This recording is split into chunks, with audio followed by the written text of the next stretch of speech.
Hi everyone, here's some of what's heading your way tonight. Your news at 9. Kansas officials report a case of a COVID-19 variant. Plus, mass vaccination centers continue to open up across the country as the vaccine rollout picks up speed.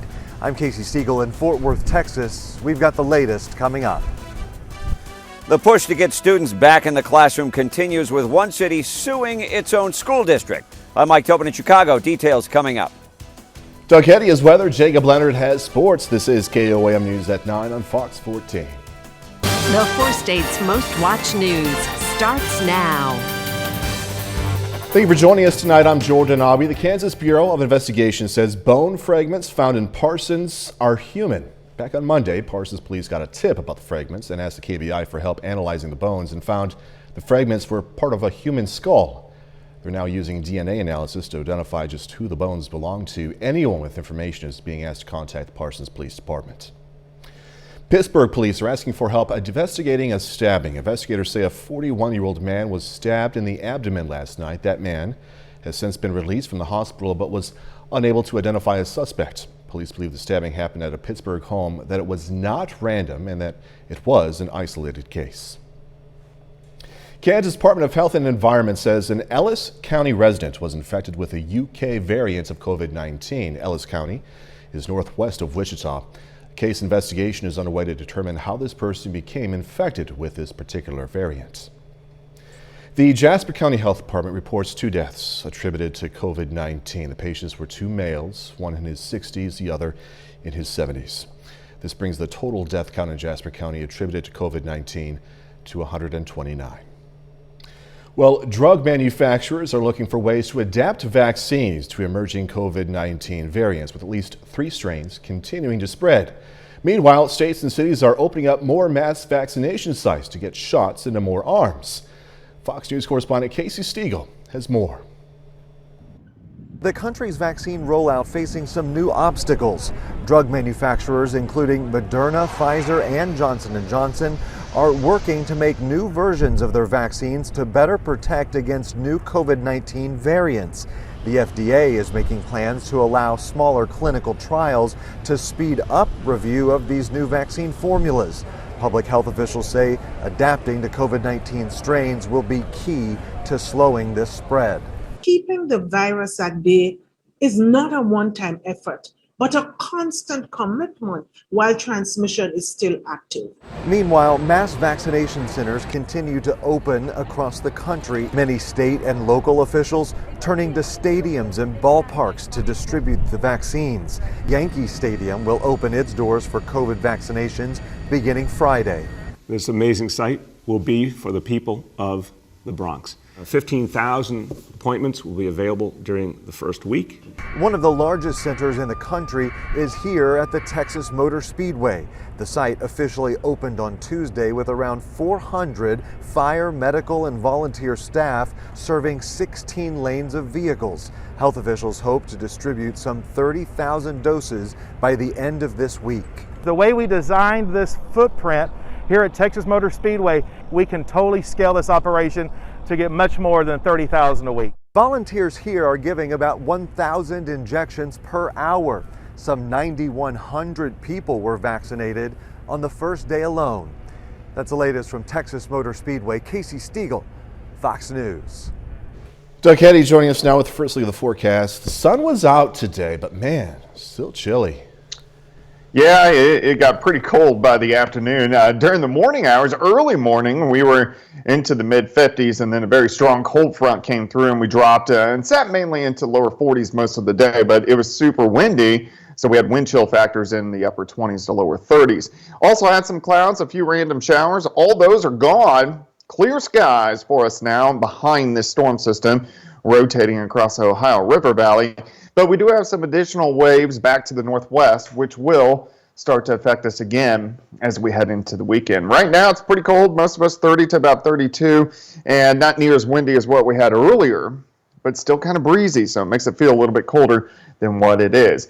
Big changes in the forecast. We're going to look at that here in just a bit. All right, Doug, thanks so much. The fight to get students back into the classroom intensifies, with the city of San Francisco suing its own school district for schools back open. Meanwhile, in Chicago, The debate between Chicago school officials and the teachers union continues. Fox News senior correspondent Mike Tobin has the latest. The city of San Francisco suing its own school district. It's the first lawsuit of its kind in California and possibly the nation. The school district has come under increasing pressure from parents to open schools back up and end remote learning. I was actually supposed to be a part of a site walkthrough today, but instead of doing that, I'm here addressing what I would term to be a frivolous lawsuit that wastes time and energy. Meanwhile, Chicago Public Schools and its teachers union are still in a dispute over reopening schools. This was supposed to be the students' first week back for in-person learning, but the district instead told parents to keep their children home. Chicago Mayor Lori Lightfoot says the city has worked to address teachers' concerns. Let me remind you of the over $100 million in mitigations that CPS has invested in our schools to make them safe. Other school districts across the nation are facing a similar battle. Many parents are questioning why they can't send their children back to class, given CDC recommendations. There is increasing data to suggest that schools can safely reopen, and that safe reopening does not suggest that teachers need to be vaccinated in order to reopen safely. The teachers union in Chicago is pushing for educators to be vaccinated before returning to class. In Chicago, Mike Tobin, Fox News. Lawmakers on Capitol Hill are debating some of the most critical issues impacting the American economy right now. Democrats want to take action on student loan debt, also the minimum wage, but they're facing opposition from Republicans who also have their own plans on tackling some key issues. Fox News correspondent Lauren Blanchard has more now from Washington. Democrats want President Biden to use the power of the pen and sign an executive order to help the roughly 1 in 6 people in the U.S. that have federal student loans. Across the country, that's about $1.6 trillion of debt. Very little that the president could do with the flick of a pen that would boost our economy more than canceling $50,000 in student debt. This as Democrats are moving ahead on President Biden's $1.9 trillion COVID relief bill through budget reconciliation. Both parties are introducing amendments during a vote-a-rama Thursday evening. Democrats want a $15 minimum wage. Federally, it sits now at $7.25. The president's nominee for Labor Secretary agreed with the increase during his confirmation hearing. It's impossible to raise a family of 1 on that, never mind a family of 2, 3, or 4. So I definitely support raising the minimum wage. Republicans argue a higher minimum wage will hurt small businesses and workers. $15 minimum wage is a job-killing wage.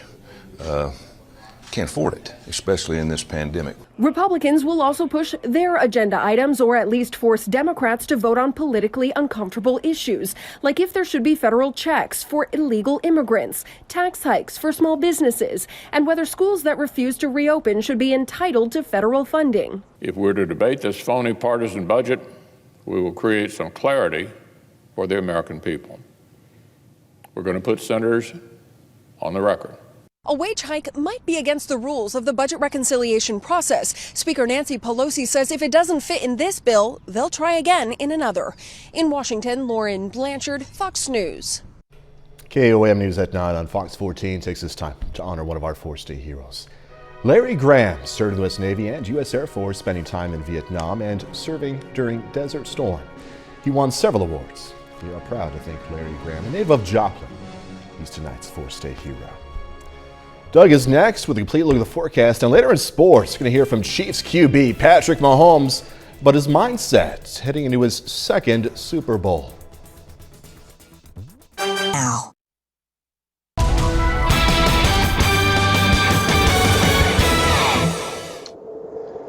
Well, it turned out to be a very cold, windy afternoon, but the day actually started out a little bit wet and temperatures a little warmer as we were into the mid-50s. Then a cold front rolled through early this morning. Even though the showers and clouds rolled out, it looked nice. If you looked outside your window, it looked like a pretty good day. Then you walked outside, and of course it was very windy, and it made it feel colder than what it actually is. Most of us now, 30 to 32 across the region. It's still windy, but nothing like we had earlier. Earlier, we had winds gusting 30 to 35, and it gave us wind chill factors into the 20s most of the day. Now you can see our winds are much lighter, northwest at about 5, Still makes it feel a little bit colder than what it actually is, kind of mid-20s, but at least the winds aren't going to be very strong for us during the overnight hours for us tonight. Any showers, any clouds, even a couple flakes of snow mixing in, all out of here. Clear skies. We're going to have clear skies throughout the overnight hours tonight. This storm system quickly raced off toward the east, but we do have several little waves that are building all the way back through the Gulf of Alaska and then kind of pushing into the northern parts of the Rockies. And these are going to be tiny little waves that start to affect us by the time we head into the weekend. Now, ahead of it, it looks okay. I think Friday is going to be fine. We're going to have plenty of sunshine once again. We'll get a few clouds trying to roll in late in the day. If you're getting up early, 28 to start. South winds at about 5 to 10. As we go through the morning, we'll warm through the 30s, mid-40s by noon. And I think we should go to about 50, which is pretty good for tomorrow afternoon. So enjoy Friday because we do get the changes, which will start to roll in tomorrow night. This is a very fast-moving little system that is going to push in as we go into Saturday. We're also going to be right along the front. So our southern counties could be in the 50s, our northern counties could be in the 20s, and then we got to figure out what's going to happen in between. I think we'll start mainly into the mid-30s Saturday morning. We may rise to about 40 or 42 or 43 degrees, and then this weak system pushes through. So here's 10 a.m. on Saturday.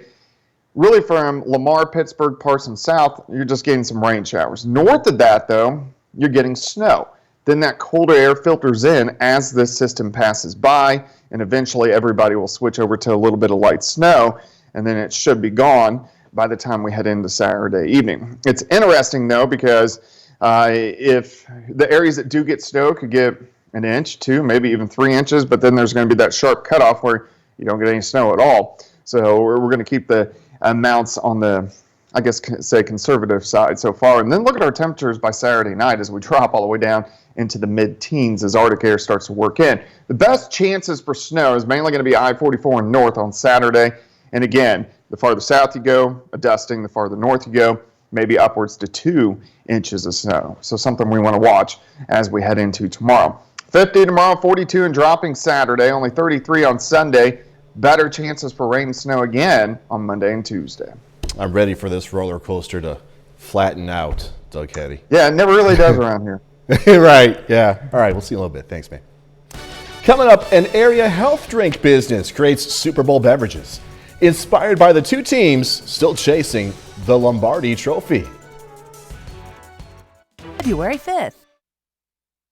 So here's a question for you die-hard Chiefs fans. If you were stranded on an island, been there for several days, you're thirsty, you're so thirsty, would you drink a Tom Brady-inspired drink? Think about that. A Webb City business is looking to quench your thirst for Super Bowl-related items. KOAM's Bronte Sorotsky has this story. As the Super Bowl grows near, local businesses are finding ways to get into the spirit. Salty Sloth, a health drink business in Webb City, decided to create 2 new drinks, the Mahomie and the Brady. We originally were just going to do a Mahomie drink, and then we actually had a customer that walked in with a mask for the Buccaneers, and so I was like, okay, we can't just do one drink, we have to do one for each team, we got to be fair.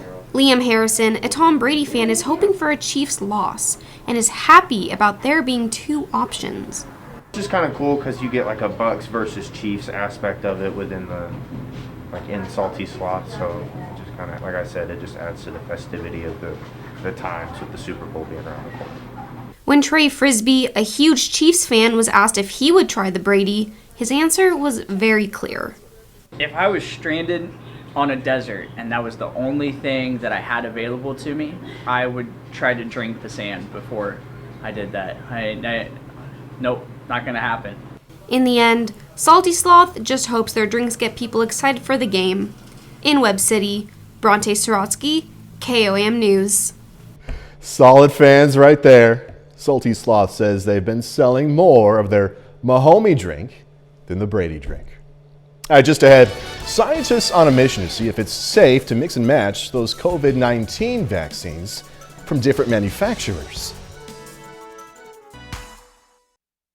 Scientists in the UK want to know, is it safe to mix and match two different versions of coronavirus vaccines? Right now, guidelines say people should get the same type of vaccine weeks apart, but researchers say using two different vaccinations could be a real game changer. Fox News correspondent Benjamin Hall has more now from London. A study in the UK is looking at whether different virus vaccines can be effectively used against the coronavirus for first and second doses.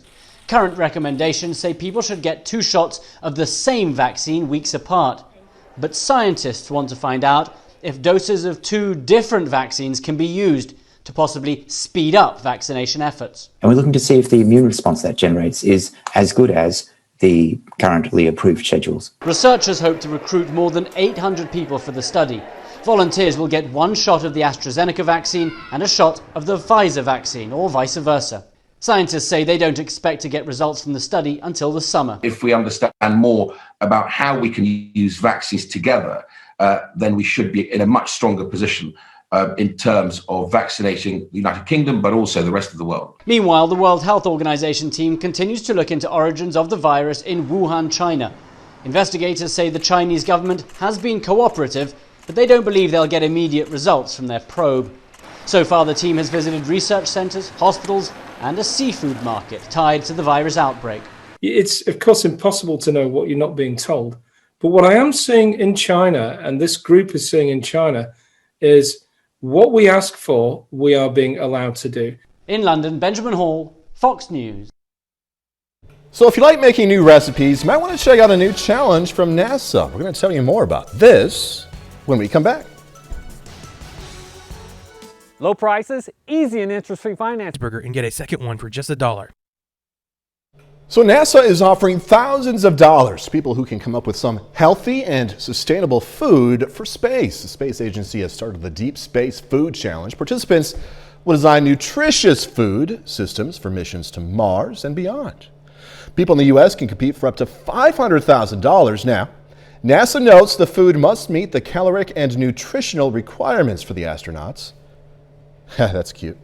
This is just phase 1 of the competition. Phase 2 could include a kitchen demonstration. Kind of a trade-off, right? When you're up there in space, astronauts have not the greatest food, but the views are out of this world, right? Yeah. 30 more minutes, news, weather, and sports coming your way. The Carl Junction Area Chamber of Commerce is taking extra steps to protect visitors and staff from COVID-19, and they're using a local business to do it. Details are coming up. Plus, something new this year for health coverage through the healthcare marketplace. Finding the perfect pillow. 30, right here on Fox 14. The coronavirus has been rough on many businesses, but it's also helped create some new ones.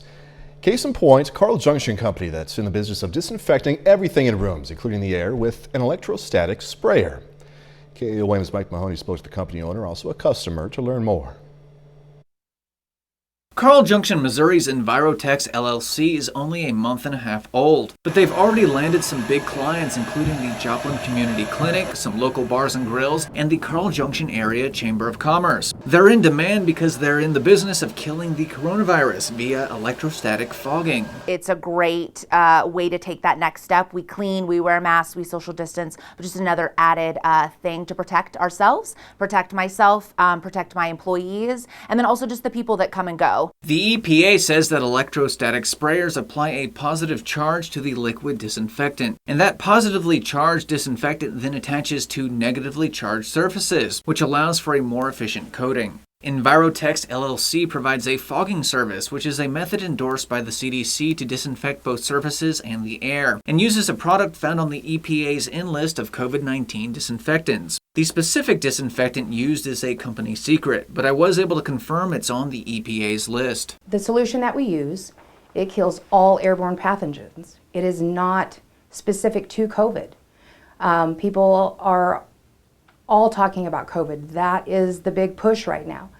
But what we also do is it also kills the flu, MRSA, mold, bacteria. Envirotex LLC co-owner Jan Grant also answered the question she gets most often. How often should this service be used? There is not a concrete answer as far as how long the fogging lasts.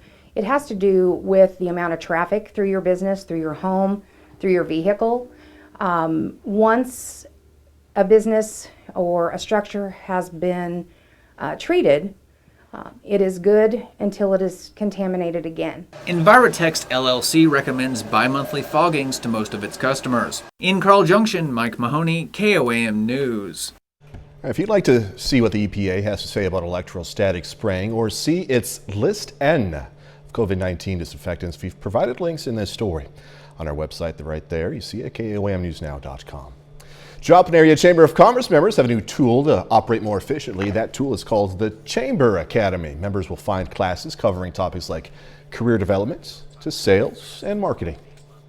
The healthcare marketplace has reopened, and for the first time due to COVID-19, you can now apply for health coverage through the marketplace. Normally, applying for coverage out of the standard enrollment period would require special circumstances like a divorce or a birth, but now it is open to everyone.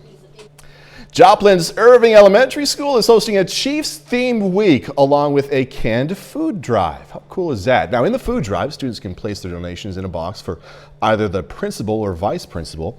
Whoever has fewer donations in their box is punished. Oh, look at that. Now, so far, that punishment has included a being boozled challenge and eating baby food. Ugh. The principal had to do both. Yeah, it's huge for our community. It's huge for our kids to understand that, you know, they're bigger than just this school. We can help a lot of people. One piece I love about this is just the giving nature of our family at Irving. Now, to keep track of exactly how long it is until kickoff on Sunday, check out our website. At the top of our webpage, we have a banner counting down the seconds. You can also watch the clock during the sports segments of any of our newscasts. Lawmakers, including 11 Republicans, vote to remove Marjorie Taylor Greene from her committee assignments. Democrats say it's because she spread hateful and violent conspiracy theories. The Georgia Congresswoman spoke on the House floor earlier today, and Fox News correspondent Ray Bogan has more on what the freshman Congresswoman had to say. I also want to tell you 9/11 absolutely happened. I do not believe that it's fake. Freshman Congresswoman Marjorie Taylor Greene told Congress she regrets remarks she made before taking office involving conspiracy theories, including QAnon, school shootings, and 9/11. These were words of the past, and these things do not represent me. They do not represent my district. While Democrats say Greene's remarks were a step in the right direction, they say her speech was still short of a formal apology.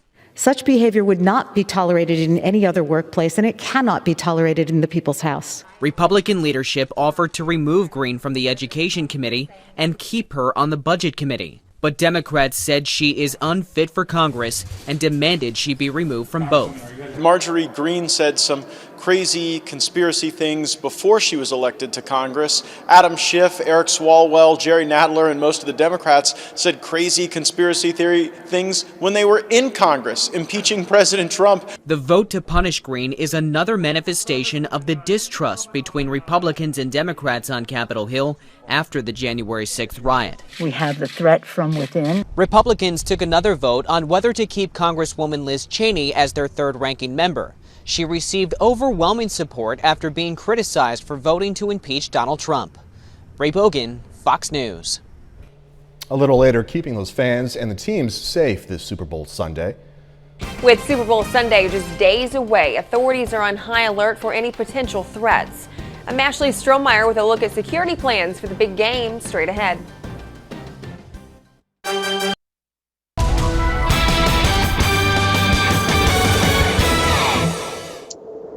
Well, of course, it turned out to be a very cold afternoon for us today. We had the cold front that rolled through during the morning hours and gave us some clouds, a few random showers, but we actually started the day in the 50s, and then we dropped all the way down into the 40s as we had really worked into the afternoon. But it was the winds that really did it for us.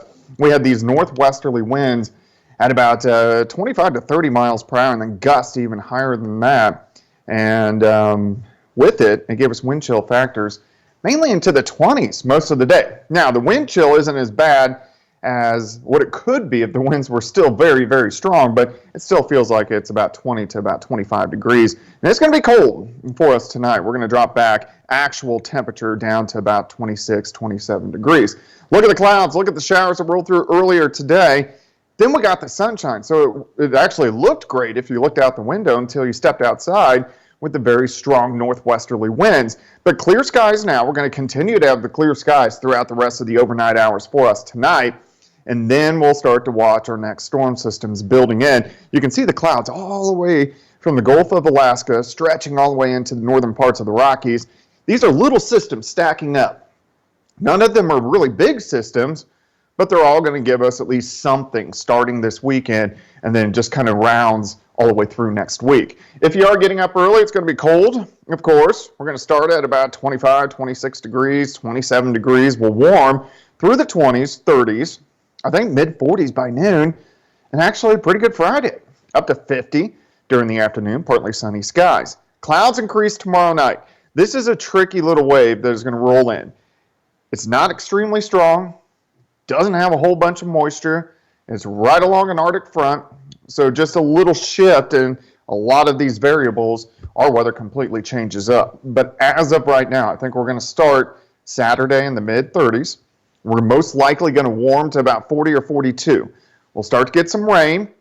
If you live in our northern counties, you'll start off with snow. We're talking Yates Center, Chanute, Iola, Fort Scott, Nevada, Stockton. Colder air works in. This is going to be Arctic air. So once that front works through by Saturday afternoon, we're going to drop from like 42 all the way down eventually into the teens by Saturday night. We'll have a band of light snow on the back side.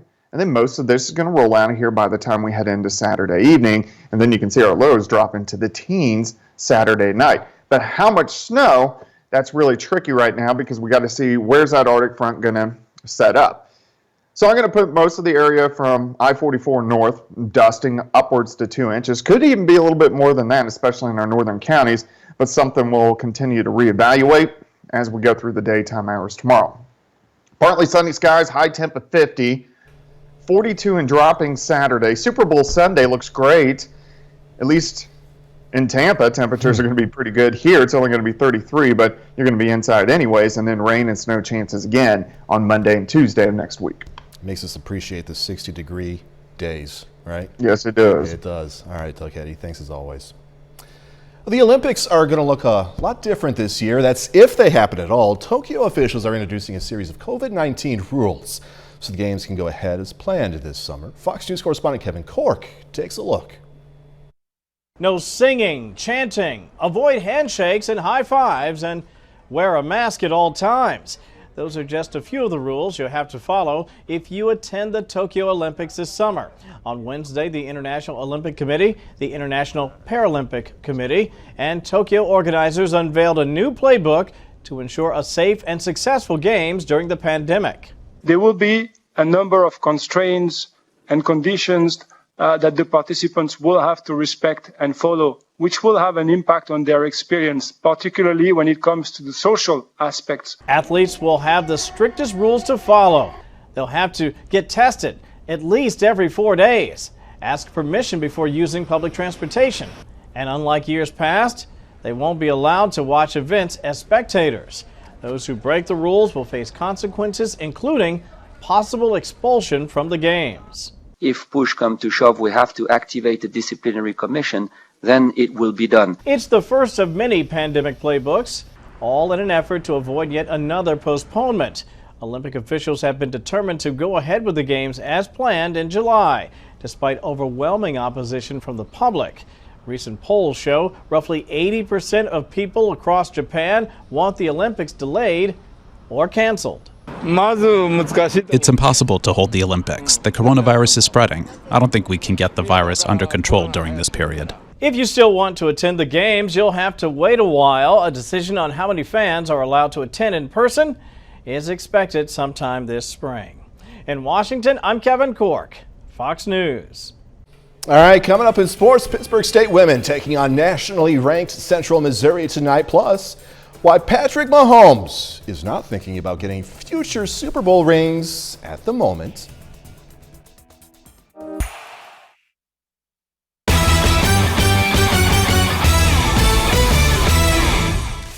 Pittsburgh State Gorillas are back home tonight hosting Central Missouri. On the women's side, it's a big one for the Gorillas against one of the best teams in the country. UCM is currently number 21 in the nation, riding a 5-game winning streak to get to 12-2 overall. A good start for the Gorillas. Maya Williams hits the 3. Then Williams, nice look across to Tristan Gegg. Gegg had 9 in the first half. Kaylee DeMitz got going in the second quarter. Smooth floater off the window. She also gets 9 in the first half. Sydney Crane made some big shots tonight, finished with 10. Gorillas up 7 at half. On the third, the game got a little tighter. Gegg plus the foul, she had a game-high 26. PSU up 2 going to the fourth. Grayson Holden comes up big for Central, scores here. Jennies take a 3-point lead, 22 tonight for Holden. UCM hangs around and finishes it off 76-71. They just kept going to their post. They do to any team they play, not just against us, because like I said, they're freshmen and Nyjah, they're studs. I mean, they use them well and they're coached well as well, so it's tough when you have so many threats to guard. To the men's game, Pitt State trying for its 4th straight win. First UCM possession, they get a 3 late in the shot clock. Other end, love watching this dude play. Quentin Hardrick, tough drive. PSU though, down 10 a few minutes in. They do get rolling though. Martin Votes, top of the key for 3. And it's RJ Forney, same thing, same spot. Brian Pippins though, he was the guy tonight. 3 here, he finished with 26. Gorillas make it 4 straight, 79-72. The Missouri Southern Lions are also at home tonight for an MIAA doubleheader. The Lions hit the floor this evening against Lincoln in their second meeting of the season. Now, the Southern women aim to sweep the season series after beating the Tigers by 16 in Jeff City earlier this year. The Lions playmakers struggling early in this one. Here's Turnbull. She's held to 4 in the first half. And Nia Jackson with the steal. Easy score. Lincoln capitalizes on the turnover. Here, Anna Hall turning and putting it in. Hall stepped up with 6 points in the first half. And the Lions regroup at halftime. Freshman Caitlin Honeycutt knocked down the 3 here. Then we get another. Then Carly Turnbull gonna find her rhythm. Here's 2 from her. She finishes the game with 19. Lions turn around and get the win 70-65.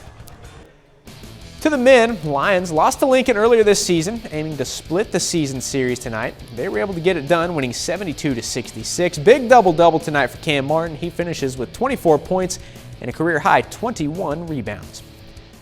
The Kansas City Chiefs are just 3 days away from playing for a 2nd straight title. The Chiefs face the Tampa Bay Buccaneers on Sunday in Super Bowl 55. Now, in a normal year, Kansas City would already be in Tampa Bay preparing for the game. But you know, saying it is not a normal year. Instead, Chiefs are expected to arrive in Tampa on Saturday, just 1 day before the Super Bowl. Now, with a win Sunday, Patrick Mahomes would have his 2nd ring in just 3 years as the starter, and he's just 25. Now, he obviously wants to get more by the time he's done, but you can't get 3 or 4 or 5 or whatever until you get number 2. The goal is to win as many Super Bowls as possible and to be playing this game every single year. And so I'm going to have that mindset every single time I hit the field is I'm trying to get back in this game and I'm trying to win it. So we don't look that far ahead. I'm focused on this game right now, trying to win this 2nd Super Bowl and be able to hold that Lombardi trophy and have that 2nd ring. But if I'm at the end of my career and I have a lot of Super Bowl rings in my hand, I'll be happy. That's a look at sports. We're back with more news after this. With Super Bowl 55 just days away, officials are on the lookout for any security concerns on the ground and on social media. The biggest football game of the year, obviously, this year also comes with another potential threat, COVID-19. Fox News correspondent Ashley Strohmeyer explains how authorities are keeping the Super Bowl safe, secure, and sanitary. Super Bowl Sunday is almost here, and it's all hands on deck for law enforcement. On Wednesday, local, state, and federal officials outlined their plans to keep Raymond James Stadium and the surrounding areas of Tampa safe. Preparations have been underway for more than a year, and authorities say they are ready for the big game. There are no credible threats to the Super Bowl or any related activity at this moment. We will continue to evaluate intelligence and share information that we receive from around the world with our law enforcement partners. This comes just 1 week after the Department of Homeland Security issued a domestic terrorism advisory, warning the U.S. could face higher risk of extremist violence on the heels of the Capitol Hill attack. Authorities are on high alert for any potential threats in person and online. We're always certainly looking at social media sites and open source information and other sources of information. Another added concern this year, COVID-19. In order to prevent the Super Bowl from becoming a super spreader, the stadium will only hold 1/3 of its capacity. Fans are required to wear masks, social distance, and then download their tickets on their phones. As you pass through security screening, your tickets will be scanned and you will be provided with a safety kit, which includes a KN95 mask and a hand sanitizer. The Tampa Bay Buccaneers will host the Kansas City Chiefs this Sunday, marking the first time in NFL history a team has played the Super Bowl on their home turf. Ashley Strohmeyer, Fox News. Speaking of that big game, going to check out a Super Bowl ad that'll encourage people to support those local businesses. Hollywood news, some of it anyway, coming your way. The Weeknd plans a road trip. Wayne and Gore team up with Cardi B. We got some more news for you. Fox's Ashley Dvorkin has the latest from the Hollywood Nation. What you doing back here? King Akeem travels back to America, Wayne Campbell shares a message, and The Weeknd makes an announcement in the Hollywood Nation. Weeknd, right down the center. Just days before headlining the Super Bowl halftime show, The Weeknd announced a new start date to his long-awaited After Hours World Tour. It will kick off January 14th, 2022 in Vancouver, Canada. The tour was originally set to launch in 2020, but was postponed twice due to the coronavirus pandemic. He will also release a new compilation album, The Highlights, on Friday, before taking one of the world's biggest stages on Sunday. Hey everyone! Speaking of the Super Bowl, Uber Eats has released its full Super Bowl ad featuring Wayne's World stars Mike Myers and Dana Carvey, reprising their roles from the 1992 classic comedy. They are joined in the basement by rapper Cardi B. The trio encourages viewers to support local restaurants struggling to survive amid the pandemic. The commercial will also air during the big game on February 7th. And Hakeem Jaffer. And King Akeem Jaffer returns to the Big Apple in the new trailer for Coming to America. The sequel to the 1988 classic comedy follows Eddie Murphy's character traveling back to New York to find his long-lost son and bring him back to Zamunda to prepare him to become the ruler of the fictionalized kingdom. It premieres on Amazon Prime Video March 5th. Hey, Quine! In Hollywood, Ashley Dvorkin, Fox News. And that's our time for tonight. Thanks so much for joining us. Going to leave you with video of guinea pigs over at the Smithsonian National Zoo eating some snow. Snowmen, to be precise. Be safe. Do this all again tomorrow. See you then.